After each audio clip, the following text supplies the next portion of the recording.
کیا آپ جانتے ہیں کہ چھوٹی چیزوں سے بھی بعض اوقات بڑی تبدیلی آ جاتی ہے؟ فزکس کا ایک کانسیپٹ ہے ڈومینو ایفیکٹ۔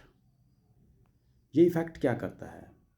اگر آپ ایک چھوٹا سا ڈومینو کو گرائیں تو آگے جا کر کسی اور ڈومینو کو گراتا ہے، وہ اس سے آگے جا کے دوسرے ڈومینو کو گراتا ہے، تو اس طرح دیکھتے ہی دیکھتے پورا سسٹم گر جاتا ہے۔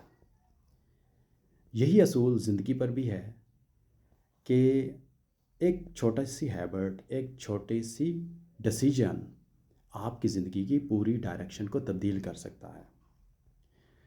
تو آج سے چھوٹی چیزوں کو اگنور نہ کریں، کیونکہ فزکس کہتی ہے چھوٹی چیزوں کی موومنٹ سے ہی بڑی تبدیلی لائی جا سکتی ہے۔ سو جڑے رہیے، دس از زیڈ ایس مائنڈ اسپارک، جہاں سائنس بھی ہے اور سکسیس بھی ہے۔